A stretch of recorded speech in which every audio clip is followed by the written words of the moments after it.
আসসালামু আলাইকুম। হ্যালো বন্ধুরা, তো আপনারা কেমন আছেন? আশা করি ভালোই আছেন।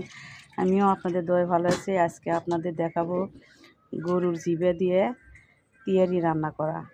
সঙ্গেই থাকুন। এই তো জিভের মাংস, এগুলো দিয়ে আজকে পোলাও রান্না করব। গরুর গোস্তর জিভের মাংস, গরুর জিভের মাংস এগুলো দিয়ে পোলাও রান্না করব। সঙ্গেই থাকুন, দেখবেন।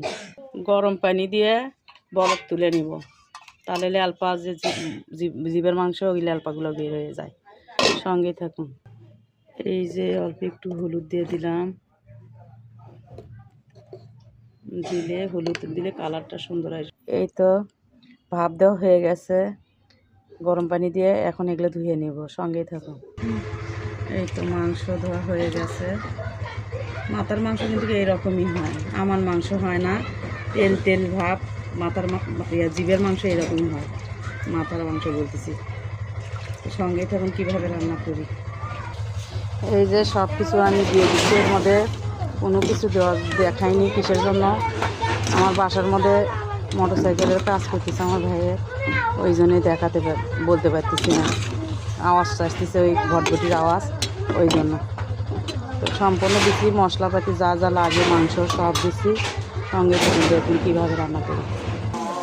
এই তো বিরিয়ানির মশলা লাস্টে দিলাম আমি। সেই জন্য কী কী দিচ্ছি না দিচ্ছি বলতে পারিনি, কিসের জন্য? বাসার মধ্যে শব্দ ছিল, সেই জন্য। এমনি তো মশলাতে কষিয়ে নিচ্ছি, তারপরেও পরে দিলাম বিরিয়ানি মশলা। এই যে আমি এখানে হলুদ দেয়নি, কিন্তু আদা বাটা, রসুন বাটা সব বাটা করে দিছি, মশলার গোটা টোটা এগুলো সম্পূর্ণ দিছি। দিয়ে এখন আমি মাখিয়ে নিব। কিসের জন্য? খিচুড়ি লাগান করে মাখিয়ে নেবো। এর মধ্যে কিন্তু পোলার চাল আছে, ভাতের চাল আছে, মিশালো দিয়ে ওই গরুর জিভে দিয়ে রান্না করব। এই তো মাখা হয়ে গেছে। মাংসের মধ্যে হলুদ আছে, ওই হলুদের দিয়েই পোলাও হয়ে যাবে, কালার হয়ে আসবে। সঙ্গে থাকুন কীভাবে রান্না করি। এই তো আমার মাংস হয়ে গেছে, এখন নামিয়ে নেব। হয়ে গেছে, এখন মাংসগুলো ঢেলে দিব আমি, ঢেলে দিব। সঙ্গে থাকুন।